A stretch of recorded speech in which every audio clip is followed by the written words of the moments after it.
Hello friends, welcome to my channel The Easy Gate. I am Rahul Gupta. If you are new to my channel, please subscribe, share and like video. Don't forget to press the bell icon to get the latest update and provide your valuable comments. Hello everyone, welcome to the Easy Gate. तो हम analogue की series start कर चुके थे। Analogue की series में हम BGT पढ़ रहे थे। हमने उसका डीसी एनालिसिस पढ़ लिया है कि डीसी लोड लाइन क्या होगी। हमने वहां पे सारी बाइसिंग पढ़ ली है कि बाइसिंग कौन कौन सी यूज होगी। ठीक, तो आज हम स्टार्ट करने वाले हैं कि बीजेटी को एज ए स्विच कैसे यूज करेंगे और एज ए एम्पलीफायर कैसे यूज करेंगे। तो इतना आपको छोटा सा आइडिया तो है ही कि जब सैचुरेशन में होगा या फिर कट ऑफ में होगा तो वो एज ए स्विच काम करेगा। जब सैचुरेशन में होगा तो ऑन स्विच की तरह काम करेगा, जब कट ऑफ में होगा तो ऑफ स्विच की तरह काम करेगा, जब वो एक्टिव में होगा तब वो एज ए एम्पलीफायर काम करेगा।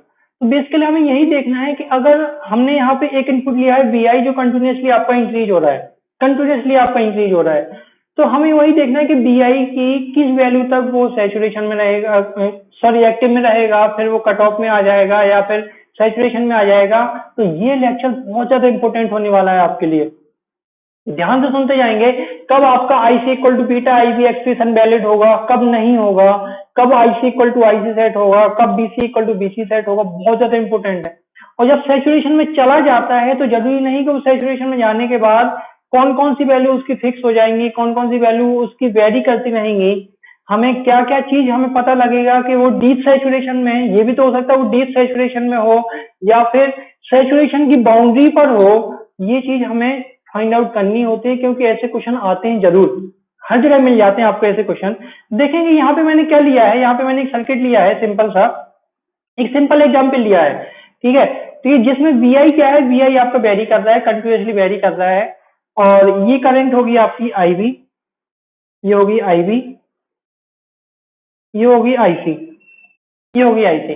तो देखो मेन अपना फोकस कहाँ पे रहता है, इमीटर जंक्शन पे। जब कि हम बीजेटी क्वेश्चन सॉल्व करेंगे ना तो अपना मेन फोकस रहता है इमीटर जंक्शन पे कि अगर वी की वैल्यू कुछ ऐसी हो, D I is less than BBE cutting हो जाए। मतलब बीबीई कटिंग का मतलब है कि जब इमीटर जंक्शन फॉरवर्ड बायस में जाता है 0.7 वोल्ट, कि अगर बीआई की वैल्यू बीबी कटिंग से कम है तब उस समय ट्रांजिस्टर ऑफ रहेगा। ट्रांजिस्टर कैसा रहेगा, ट्रांजिस्टर इज ऑफ रहेगा। और अगर ऑफ रहेगा तो सारी करंट जितनी है आईवी आईसी आईई ये सारी जीरो रहेंगी। जब जीरो रहेंगी तो बी नॉट इक्वल टू क्या हो जाएगा, बीसीसी के बराबर हो जाएगा, यही बीसीई हो जाएगा। ठीक है, ये हो गया पहला केस। सेकंड केस, जब D I greater than BBE cutting होगा, जब कटिंग वोल्टेज से ज्यादा हो जाएगा तब इसमें करंट फ्लो होना स्टार्ट हो जाएगी। इसका मतलब ट्रांजिस्टर ऑन कंडीशन में आ जाएगा, ट्रांजिस्टर कंडक्ट करना स्टार्ट कर देगा। और जब कंडक्ट करना स्टार्ट करेगा तो आईवी की वैल्यू कितनी होगी, ये हो जाएगी बी माइनस बीबीई मतलब 0.7 वोल्ट डिवाइड बाई आरवी। तो आईसी इक्वल टू कितना हो जाएगा, आईसी इक्वल टू हो जाएगा बीटा इंटू आईवी। जैसे ही कंडक्ट करना स्टार्ट करता है तो वो एक्टिव रीजन में आ जाता है, तो IC equal to beta IV. तो बीसीई इक्वल टू कितना होगा, VCE equal to V naught equal to VCC minus IC into RC. ये आप तीनों देखो कि जब बीआई की वैल्यू कंटिन्यूसली बढ़ रही है तो आईवी की वैल्यू बढ़ेगी। देखो जब बीआई कंटिन्यूसली बढ़ रही है, मैं यहाँ पे लिख देता हूं, तो आईवी भी बढ़ेगी, यस बढ़ेगी। आईवी बढ़ेगी तो भैया आईसी भी बढ़ेगी क्योंकि आईसी इक्वल टू क्या है, बीटा आईवी, ये भी बढ़ेगी। और जब ये आईसी बढ़ेगी तो बीसीई की वैल्यू कम होती जाएगी क्योंकि आईसी इंटू आरसी की वैल्यू बढ़ती जाएगी, तो VCE equal to V naught की वैल्यू कम होती जाएगी। बट बीसीई की वैल्यू कहां तक कम हो सकती है, जब मैंने आपको कॉन्फ़िगरेशन बताया था इसका कॉमन इमीटर कॉन्फ़िगरेशन, तब मैंने आपको बताया था बीसीई की वैल्यू बीसी सेट से कम नहीं हो सकती है। बीसी सेट कहां तक कम हो सकता है, बीसी सेट तक, बीसी की वैल्यू बीसी सेट तक कम हो सकती है। इसका मतलब मैं यहां पे लिख सकता हूं कि VCE can reduce up to VCE sat. और जब बीसी की वैल्यू बीसी सेट तक ही रिड्यूस हो सकती है तो यहां पे ले सकता हूं IC can increase up to IC sat. अगर बीसी की वैल्यू बीसी सेट तक ही कम हो सकती है तो आईसी की वैल्यू आईसी सेट तक ही बढ़ सकती है। अब जैसे ही IC equal to IC set होगा and BC equal to BCE equal to BC set होगा, बीजेटी किस में चला जाएगा, बीजेटी सैचुरेशन रीजन में चला जाएगा। तो जैसे ही मैं यहाँ पे लिख देता हूँ कि BCE कॉमा IC की वैल्यू क्या होगी, BCE कॉमा IC की वैल्यू जैसे ही BC set comma IC set होगी, IC सेट होगी, ये BJT किस में चला जाएगा, BJT सैचुरेशन में चला जाएगा, BJT किस में आ जाएगा, सैचुरेशन में आ जाएगा। और जैसे ही सैचुरेशन में आएगा अब BC की वैल्यू कांस्टेंट हो जाएगी, IC की वैल्यू कांस्टेंट हो जाएगी, BC सेट से कम नहीं होगा, IC की वैल्यू IC सेट से कम नहीं होगी। बट आप ऑब्जर्व कर रहे हो कि BI हम कंटिन्यूसली बढ़ाते जा रहे हैं, तो IB की वैल्यू तो बढ़ रही है, बट देखो IC की वैल्यू IC सेट पर कांस्टेंट हो गई है, और BC की वैल्यू BC सेट पर कांस्टेंट हो गई है, बट IB की वैल्यू बढ़ रही है। तो क्या होगा, इन सैचुरेशन रीजन में IB की वैल्यू कंटिन्यूसली बढ़ती जाएगी, बट IC की वैल्यू आपकी कांस्टेंट हो गई IC सेट पर। तो इन सैचुरेशन, अगर आपसे बोलूं इन सैचुरेशन क्या IC equal to beta IB होगा, तो अब IC equal to beta IB नहीं होगा, ये वाली वैल्यू तो हमेशा कभी भी सेटिस्फाई नहीं होगी, ये एक्सप्रेशन आपका वैलिड नहीं होगा, IC equal to beta IB saturation region में वैलिड नहीं होगा। तो वैलिड क्या होगा फिर, अगर IB बढ़ रही है तो बीटा इंटू IB प्रोडक्ट तो बढ़ेगा, इतना उससे हो रहा है, बट IC की वैल्यू तो कांस्टेंट हो गई है, तो इसका मतलब जो IC की वैल्यू होगी वो IC सेट होगी, जो कि लेस देन होगी हमेशा बीटा, लेस देन और इक्वल टू होगी बीटा इंटू IB के। यही चीज जब मैंने आपको रीजन ऑफ ऑपरेशन बताया था, तो मैंने आपको बताया था वहां पे कि IB मिनिमम निकाला था बेसिकली, और IB मिनिमम क्या था, IC सेट अपॉन बीटा, आपको ध्यान हो IC सेट अपॉन बीटा, तो आप अगर बीटा को नीचे ले जाओगे तो यही तो IB मिनिमम बन जाएगा, IB minimum should be less than equal to IB है, तो क्या हो जाएगा, ये सैचुरेशन में हो जाएगा। शायद हमने यही कंडीशन बताई थी वहां पे जब हम रीजन ऑफ ऑपरेशन निकाल रहे थे। तो आपको ध्यान क्या रखना है कि जब भी सैचुरेशन में जाएगा तो IC equal to beta IB expression आपका वैलिड नहीं होगा, फिर आपका क्या होगा, IC less than beta into IB होगा, लेस देन और equal to beta into IB होगा। इसका मतलब ये हो जाएगा कि अब मैं यहाँ पे बीटा की बात नहीं करूंगा, अब हम एक वेरिएबल बीटा की बात करते हैं। ये बीटा तो क्या फिक्स है, जब आप BJT खरीद के लाते हो तो एक बीटा आपका फिक्स है। अब हम एक वेरिएबल बीटा की बात करते हैं जिसको हम बोलते हैं बीटा फोर्स।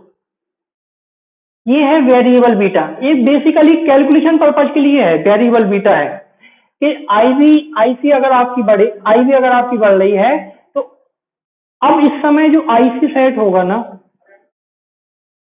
या फिर हम बीटा फोर्स को अगर हम लिखें तो कैसे लिखेंगे, बीटा फोर्स इक्वल टू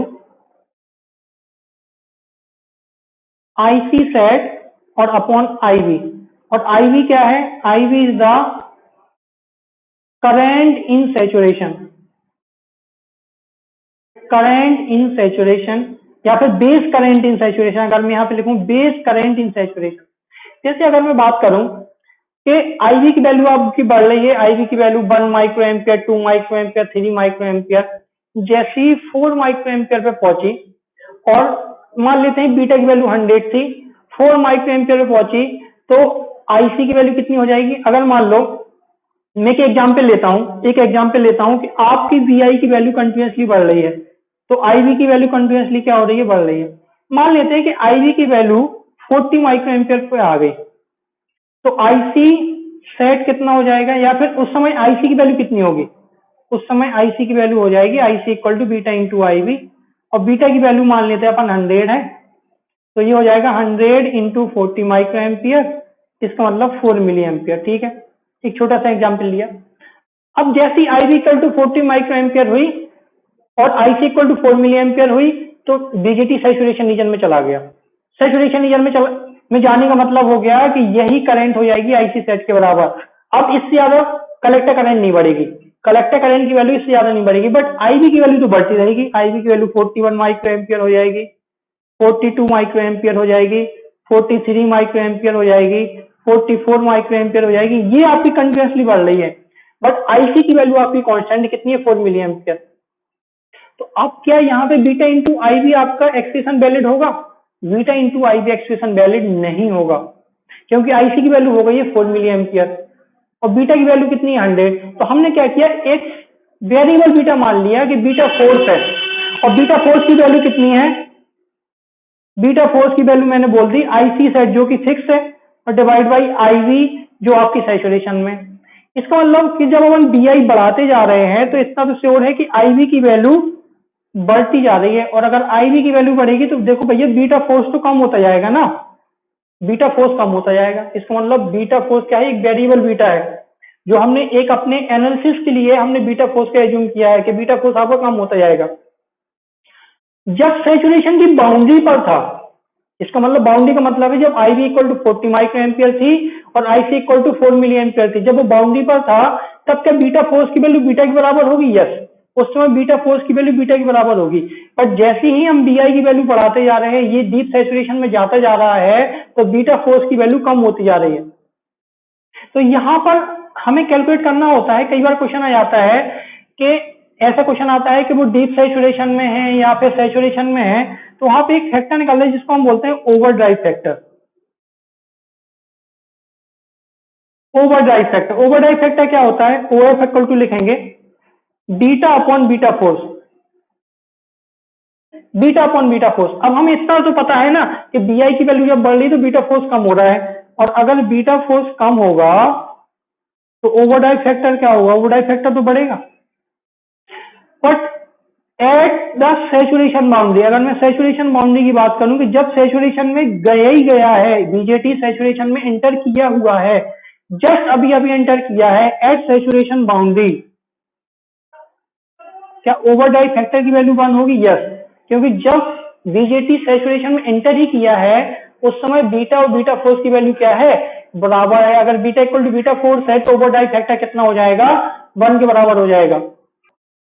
इसका मतलब कि जब वो डीप सैचुरेशन में जाता जाएगा तो बीटा फोर्स की वैल्यू बढ़ती जाएगी, और अगर overdrive factor greater greater than बने, इसका मतलब क्या हो जाएगा? इसका मतलब ही हो जाएगा कि वो डीप सैचुरेशन में चला गया है।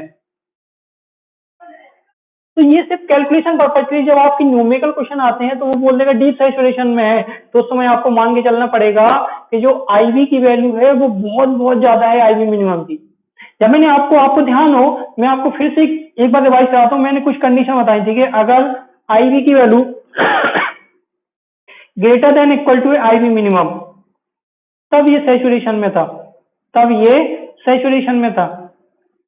और अगर IV की वैल्यू लेस देन होती है IV मिनिमम से, तो ये किस में होता है? ये एक्टिव में होता है।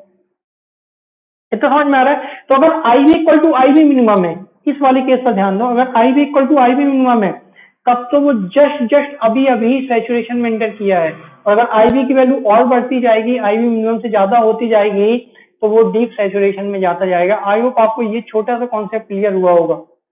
ये कॉन्सेप्ट बहुत ज्यादा इंपॉर्टेंट है, बहुत ज्यादा, क्योंकि अब मैं जो ग्राफ बनाने वाला हूँ यहीं से आपको क्लियर होगा कि वो एज ए ऑन स्विच काम करेगा, एज ए ऑफ स्विच काम करेगा, या फिर एक्टिव रीजन में मतलब एम्पलीफायर की तरह काम करेगा। देखेंगे, मैं यहाँ पे कुछ बना रहा हूँ। ये देखो, मैंने इनपुट और IC और BC के बीच का प्लॉट बनाया है। अगर आप ध्यान दो जरा सा, तो जब BI की वैल्यू BB कट इन से कम है, देखो इस वाले पोर्शन में जब BB कट इन से कम है उस समय IC की वैल्यू 0 थी और BC की वैल्यू 20 से BCC के बराबर थी। ये जो पॉइंट है ये BCC के बराबर था।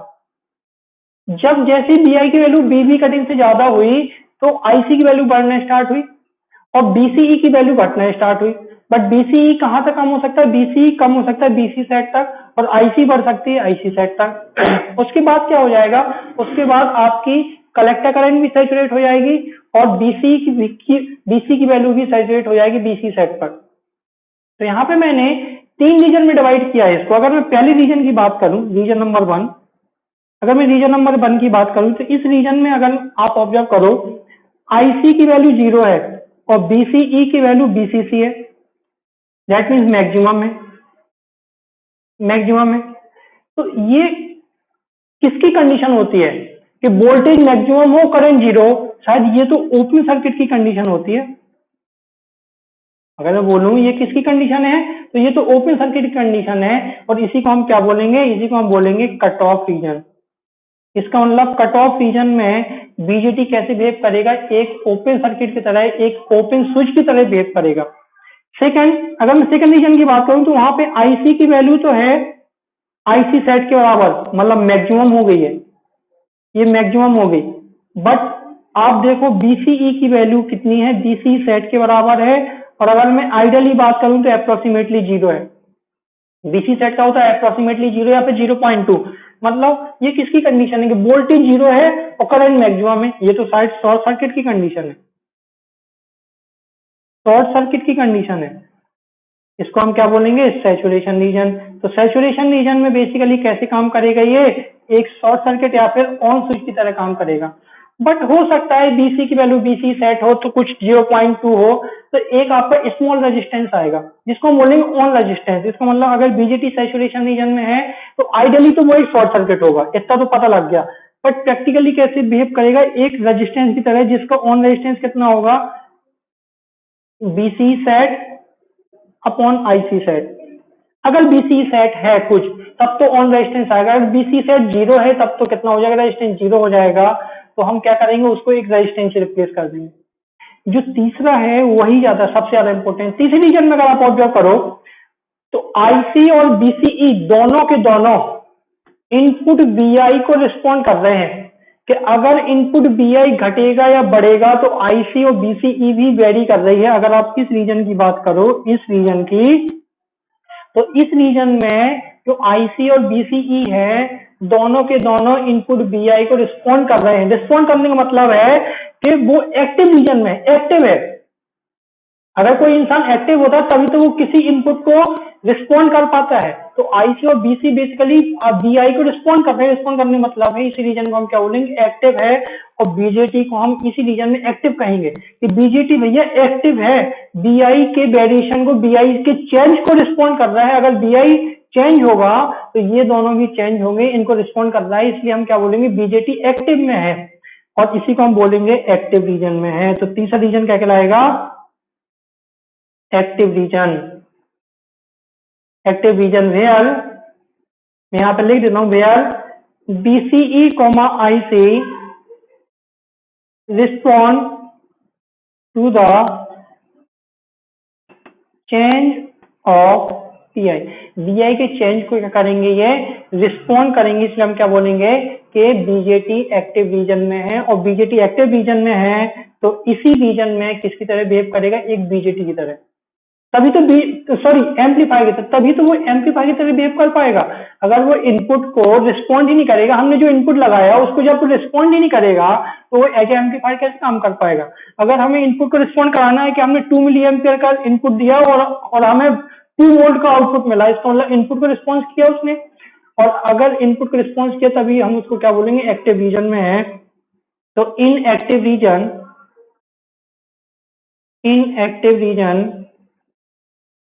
BJT act as या behaves as amplifier या useful as amplifier। BJT is useful as amplifier। I hope आपको ये छोटा सा कॉन्सेप्ट था, आज का बहुत ही छोटा लेक्चर था, अच्छा कॉन्सेप्ट था। ये चीज आपको समझ में आई होगी, कब सैचुरेशन में है, कब कट ऑफ में है, कब आपका आईसी इक्वल टू बीटा आई भी एक्सप्रेशन वैलिड है, कब नहीं है, कब आपकी आईसी की वैल्यू ज्यादा होगी, कब आपकी आईवी की वैल्यू ज्यादा होगी। आई होप आपको ये कॉन्सेप्ट क्लियर हुआ होगा। तो अगले लेक्चर में हम पढ़ेंगे कुछ और बाइसिंग है। अभी तो हमने क्या पढ़ी है, अभी हमने बीजेटी की बाइसिंग पढ़ी है, अब हम पढ़ेंगे आईसी की बाइसिंग कि जब आईसी में हम कैसे बाइसिंग करेंगे, क्योंकि आईसी में आप बड़े बड़े रेजिस्टेंस यूज नहीं कर सकते। आईसी का मतलब होता है इंटीग्रेटेड सर्किट। जब आप चिप डिजाइन करते हो तो उस समय आप कैसी बाइसिंग यूज करोगे, तो आईसी में हम कैसी बाइसिंग यूज करेंगे वो हम अगली क्लास में पढ़ेंगे। तो if you really like my video, please like share and subscribe, please like share and subscribe. Thank you.